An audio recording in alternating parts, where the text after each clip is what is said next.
Welcome to the North Star podcast. Join Claire Daniels and Pete Mills as we talk about defining your purpose and finding your own North Star.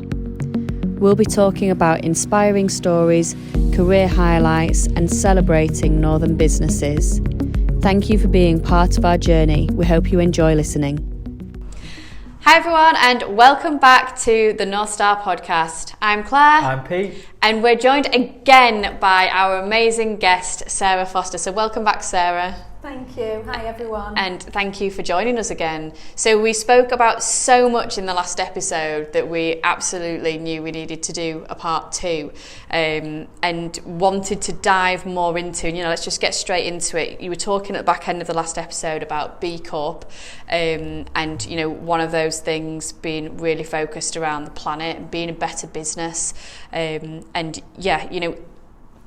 Previous listeners of this podcast will know how passionate Pete and I are about the environment. So I just wanted to know what your motivators are. What's kind of resonated with you over the years that's led you to this point of, I want to do better, I want the business I'm working in to be doing better for the planet? Yeah, so I think this is all about personal responsibility. So I feel a sense of personal responsibility as someone who lives and breathes on this planet to make sure that I am giving back as well as taking from it. And I haven't always felt like that, but in recent years, I think with the amount of information that is available to us about the climate crisis, it's now evident that it's real, it's here, we need to act, whereas maybe 10 years ago, I wasn't sure of that, I wasn't as sure of that. I am now, and I feel like we all need to do a little bit to make a big change. I don't think anyone can wave a magic wand and just come up with a big, silver bullet solution. I really believe this is about everybody doing what they can, and business plays a big part in that, and particularly SMEs, because we make up a huge percentage of GDP, and therefore, how we operate and how we go about business and how we behave will have that impact if we can just tweak sometimes the way that we operate. Yeah, I'm stunned. I know, I was just listening to it, I was like, keep talking, it's amazing. Well, if I can sort of expand a little bit, so Comply Direct, we were originally set up to help businesses with their legal obligations under the banner of environment, and specifically waste and resources, which is a big area of addressing climate change. And in recent years we've seen an appetite for voluntary initiatives. So I would sort of categorise dealing with your legal obligations, something that is government legislation, as a mandatory requirement. So you do it to tick a box. You might feel good doing it as well, but in recent years, the voluntary things. So if I can put that into context, the mandatory things under the environmental banner might be things like ESOS, the Energy Saving Opportunities Scheme, or SECR, which is Streamlined Energy and Carbon Reporting. So these are things that businesses have to do if they're of a certain size, carrying out certain activities. And then on the voluntary side, it's things like ESG reporting, which may become mandatory, and carbon footprinting and measuring and validating, and all of those things now are becoming more prevalent in businesses of all sizes. And what was your moment? So we shared earlier when we were sort of doing the pre-recording bit that I sort of leading into 2018, like most people, most people, it was called climate change then, not climate emergency, which it is now. And actually there was talk about it, but no, I felt like there was probably a hardcore group. It wasn't really mainstream. And for me, 2018 was the year of the Amazon fires that got so much worldwide attention and outcry in terms of what was happening there. And I remember that feeling of helplessness and what are we doing? Basically, what are we doing with our lives? And that's when the Rainforest Trust journey started. But for you, what was that moment where you just was like, hang on, what is my purpose, and how can I make an impact? I think it's when I entered the environmental sector, which I'm going back 12 years now, and I used to sell energy management software to businesses, large pharmaceutical businesses and such like, who were at the start of their journey of measuring, because you can't sort of change what you can't measure. And I learnt that through getting involved in this sector, and that opened my eyes up really to the amount of carbon that's emitted and the amount of energy use there is. And a lot of the solutions to these problems, we've had them for a long time, and we've just had insufficient momentum in making them mainstream. And also we now know that we've probably had one hand tied behind our backs with misinformation from the people that make money from oil and gas, right? So absolutely, and there's an interesting point there, because we help businesses navigate the Green Claims Code, which is quite a recent code that was put out by the CMA, and that basically puts out some guidance as to if you're making a claim that's green, environmentally friendly, you have to meet certain tests. So you have to evidence what you're saying, and this has led to what we call greenwashing. So somebody making a claim which on the face of it looks like it's really environmentally friendly, but when you sort of do a bit of digging, it's not. And that's a good thing, but a consequence of that, perhaps an unintended consequence of that, is that we've now got green hushing. So people are so frightened, because we've had a few businesses that have been brought to task under the Green Claims Code, quite rightly. We've now got businesses sort of not wanting to do things or talk about what they're doing for fear of actually not navigating that effectively, and consumers. So it's almost gone too far the other way now, potentially. But where do you think it should sit? Because I guess there's that piece of, we should just do it. We shouldn't do it for the good PR, so it shouldn't be about, this is going to be a great marketing message. It is a great marketing message because people care about it. And obviously I work in marketing, so kind of trying to weigh up that mind, like, I'd love to talk about if you're doing something green or, something to help the environment. But this should just be what we do, right? Rather than, we can talk about it, we can't talk about it. And, I think the greenwashing thing it's got out of control, because for the big brands to think, I need to be seen to be talking about this because people care about it, but to not actually be doing it, like, how have we ended up in a place where that's even happening? It's bizarre, isn't it? And a lot of the time it's semantics or personal professional opinion, because you can prove that switching from plastic to cardboard, for instance, might be a good thing on a materiality level, ensuring that the sea isn't full of plastic, but then you also might be able to prove that cardboard is having a detrimental effect because it takes more water in the process, or it emits more CO2 in its life and it's not reusable. So it is about getting to the facts. It is, isn't it? It's hard. I think also it's like that general, I don't know, almost apathy towards it, where I was sharing this on Tuesday as an example of how you take action, but actually I knew 40 people leaving this room after my presentation on sustainability. How many would then go, do you know what, absolutely? And it's like, I don't smoke, but I remember the days when family members did, and it would be a gold packet, or it would be the silk cut blue and white, purple and white, and it was a glamorous thing. And now you see someone buying cigarettes, and it probably has a picture of a child that's got birth defects on it, but they're still buying it with that image on it, because it's like, well, one more's not gonna hurt. And it's a bit like, is it one more driving my car, is that really going to hurt the environment? But do you know what, as well, I think the cigarette piece is really interesting, because we've made that move because these harm you, so we're going to show you the harm. And I do think actually that has worked, because I don't think younger generations are smoking the same as the older generations did. But why can't we do that for this, and show the damage? When you buy this product, this is the impact it's going to have on the environment. Show landfill sites or whatever.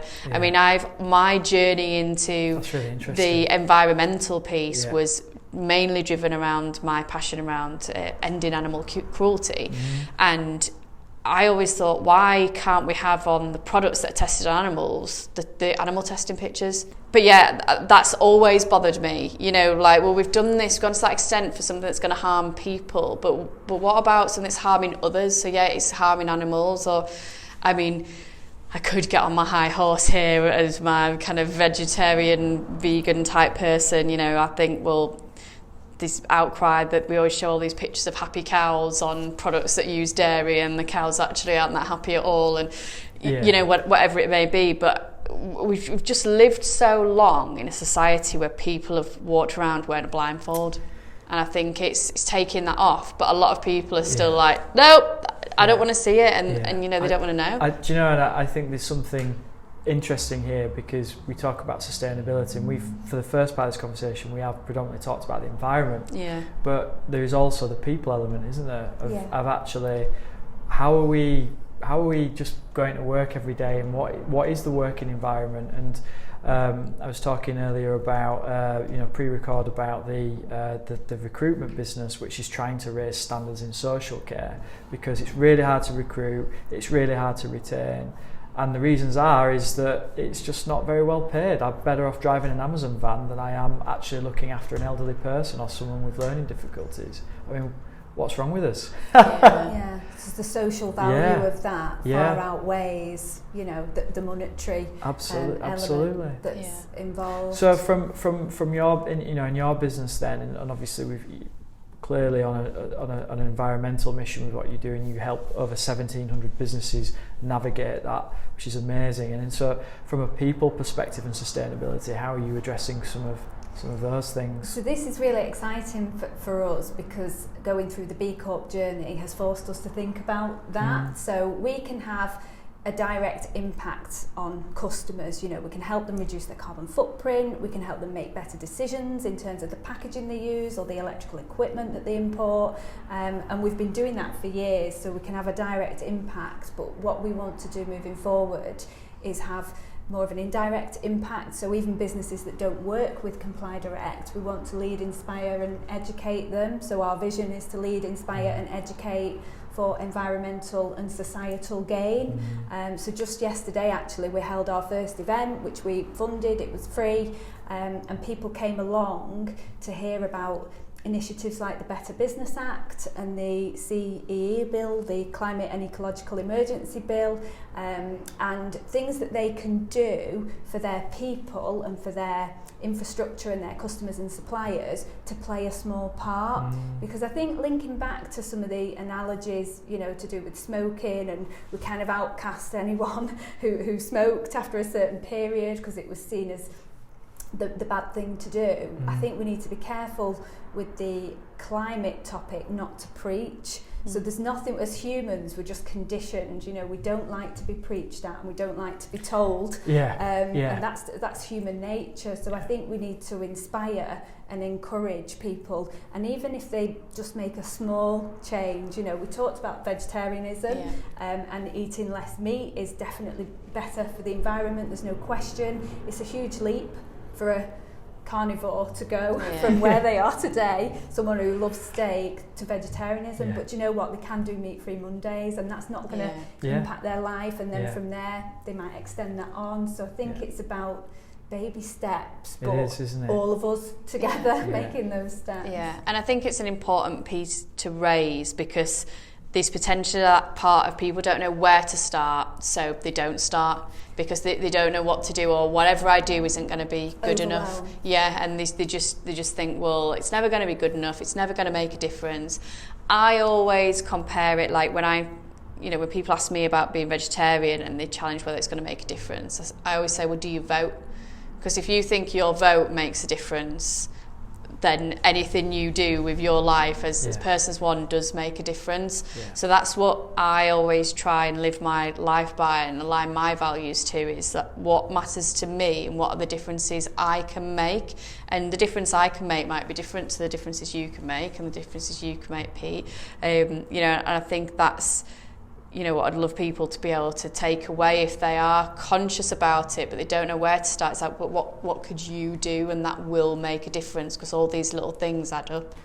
And I think as well, without getting going too deep on it. I was just, because I was listening to you there. Go deep, go. No. So then it doesn't sound deep at all. I was just thinking about strawberries, but it was something a friend of mine who runs a law firm was talking about, where he was making more of a comment about wealth rather than the food chain. But he was like, he said, I come down for breakfast with my 3 children, and they're there with the blueberries from Kenya and the strawberries from Spain, and it's January, and it's a bit like, I actually don't buy strawberries unless the British strawberries in the summer, because they to me taste the best. But what we've got into is, I think, a lifestyle of consumers, isn't it? Where actually I want strawberries in January, so I'll fly them over from Egypt. Well, I've got an interesting point about that on strawberries. I overheard a conversation in the office, and so I didn't catch the full extent of it, so I don't know if this is something that a member of the team had heard from somewhere else, but that it is being reviewed whether to put the carbon impact of food on the packaging, because we were talking about how calories have just been added, and stuff like that, and saying going to start adding carbon. And the example they gave was actually, I mean, yes, granted, probably not in summertime, but strawberries from Britain, like a lot of people think, buy the British strawberries. They are worse for the environment than importing them from Spain and even paying for the fees to get them over here, because of all the stuff we have to spray on them and emit into the environment and everything like that to grow them in an unnatural condition, and the heating and all of that. Wow. So it's even these things that when you think you're doing the right thing, it's effectively. And I'd like to give a nod at this point to the Sustainable Development Goals, so the UN SDGs. There's 17 of them, and they're quite fundamentally sort of basic human rights, really. So things like access to clean water, no poverty, access to decent employment, innovation in industry. So creating the infrastructure that sustainable industry can thrive and survive, and climate action is on there as well. And I think for us as a business, what we did was we carried out a materiality assessment. So we went out to all our stakeholders and asked them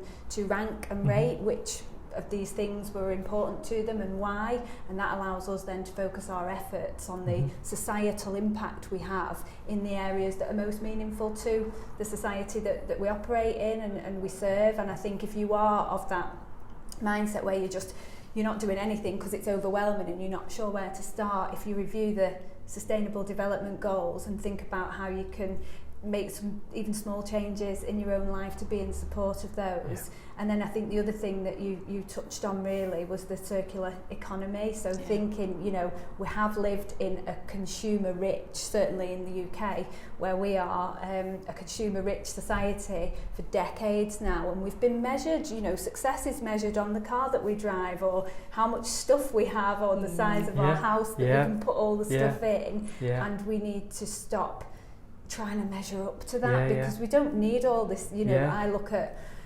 my children are a little bit older now, but I look at some of the toys over the years that I've bought for the kids, and it's tat and it's been played with once, and the environmental impact of them having an hour's play with it. But the thing is, I think I agree with that, what you're saying there about the conditioning, but also we weren't given the visibility, and I think you look at how did people become so aware about plastics in the oceans? It was people walking around with smartphones going, I'm on holiday and I've just watched them pull a straw out of a turtle's nose, and that triggered a load of action around that. And it's the same, I think, with a lot of these things. I'm still reeling from the strawberry comment. I thought I was doing a good thing with and that. Actually, the growers, because of the energy price. I was listening to the radio on the way in here today. Jeremy Vine said, people are not planting in their greenhouses because they cannot afford the lamps to heat the produce. So we're not going to have the produce locally grown this year. The crop is. But we should go back to how it was. Things are available when they can be grown. And it goes back to that consumerism. We want everything here right away. And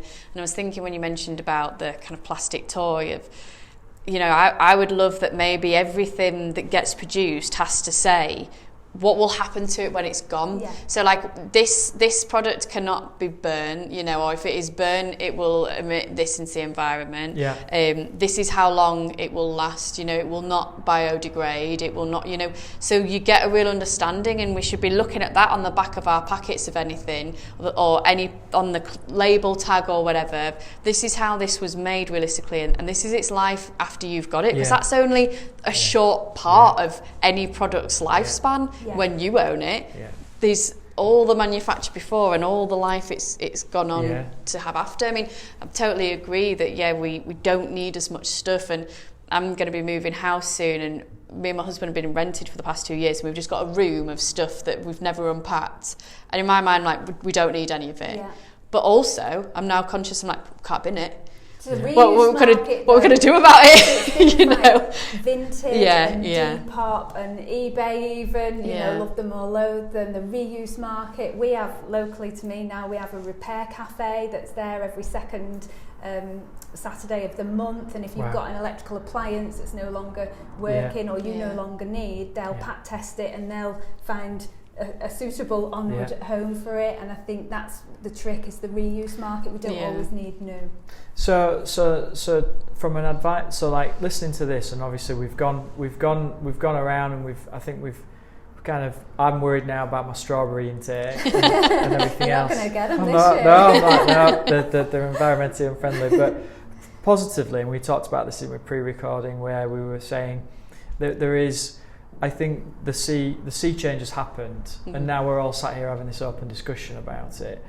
But there is still, and I saw this on Tuesday night, for example, with the talk, where the questions were clearly that, where they're just bombarded. People are bombarded with pretty much bad news stories at the minute, and I think, you know, there's a Guardian website. I've stopped looking at that now, because I can guarantee you every day there'll be something that the bees are all dying, insects are dying out, a fifth of reptiles are going to be extinct. I think that was this week, and you're like, I can't engage with it. I'm depressed if I read that any longer. So what would you say from a general perspective, in like you're on the cutting edge of sustainability with your business, so how do you keep people kind of focused on some of the positive stuff, right, rather than just being like, because there must be like, you know what I mean, like how do you do that?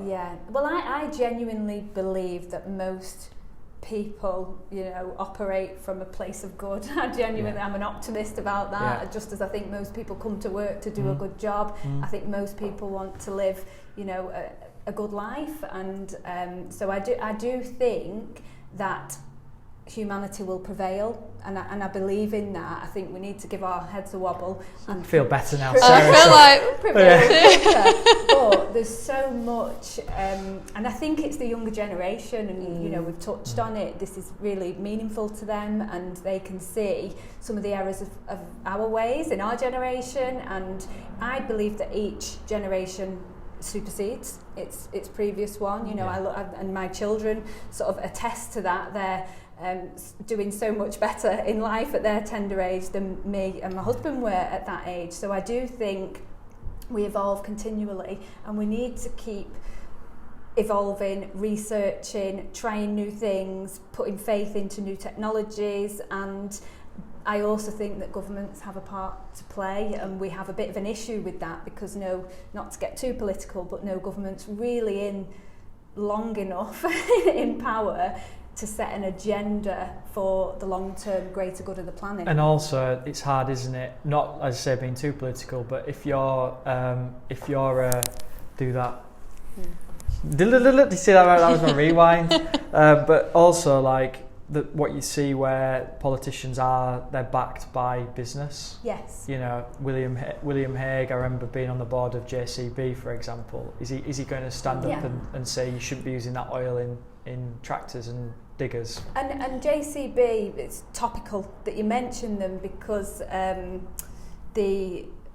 don't think it's the founder, I think it's the founder's son, the chap who currently runs that business. He has invested 100 million in hydrogen, or so he claims to, you know, and hydrogen is a technology that can, whereas with electrified cars, bigger vehicles, they struggle with the battery size and charging it up, and hydrogen is a viable solution.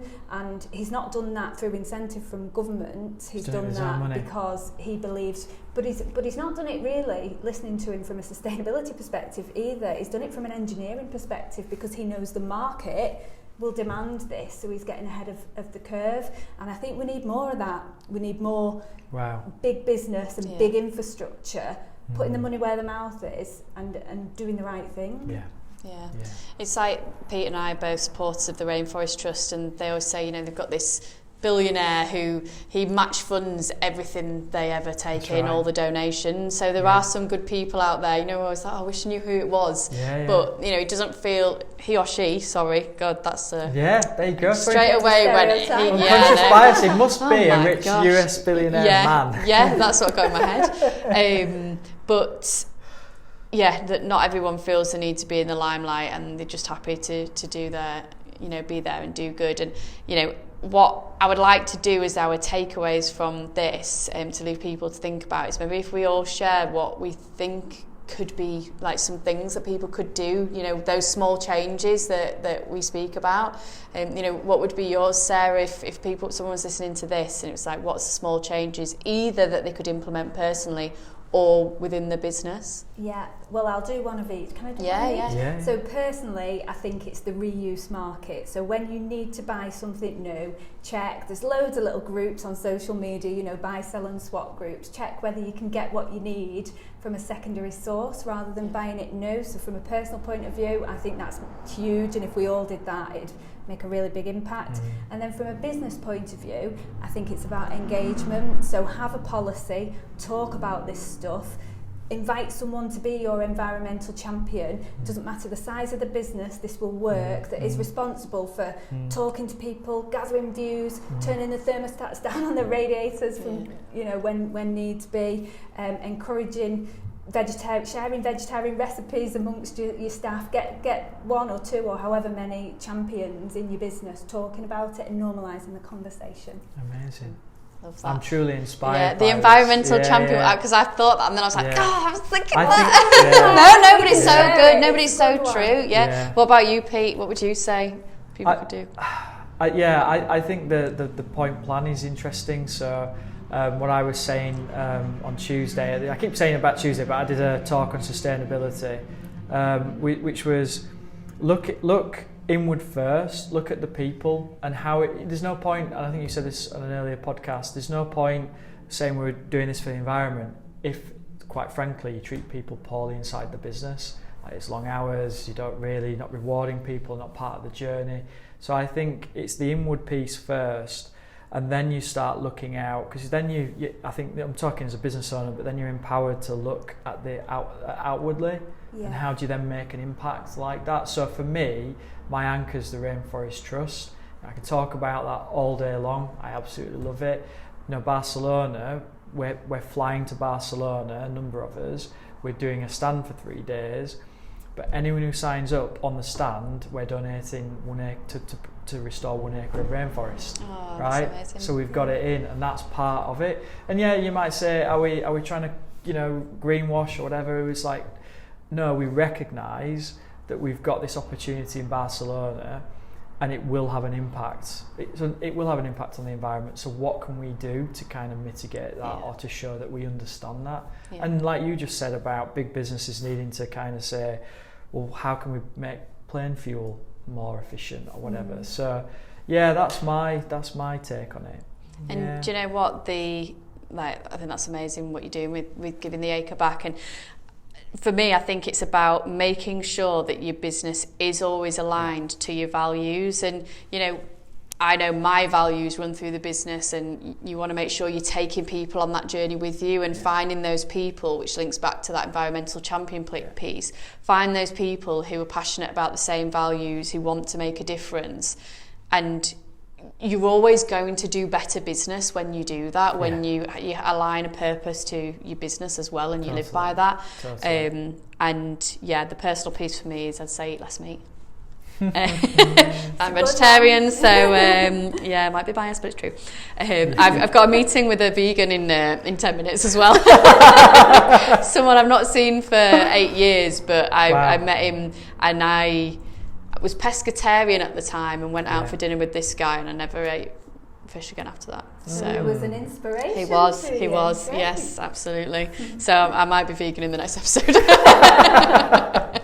But yeah, I mean, I've really loved talking about that. I don't know about you guys. Yeah, it's been amazing. And Sarah, you've been really inspirational. I think I feel like, Monday morning, what are we doing that we can do extra, which is amazing. So thank you so much for that. It's brilliant. No, thank you for having me. Yeah, it has been great. And if you've enjoyed Sarah being on the podcast, please do leave us a review. Your feedback is honestly so valuable to us. If you're not subscribed, make sure you're subscribed on your favourite podcast platform, and you can also subscribe over on YouTube. And we really hope to see you back for the next episode. Thank you. Thank you. Thanks. Thank you for listening to the North Star podcast. To find out more about us and find more episodes, please visit thenorthstarpodcast.co.uk. Thank you for listening.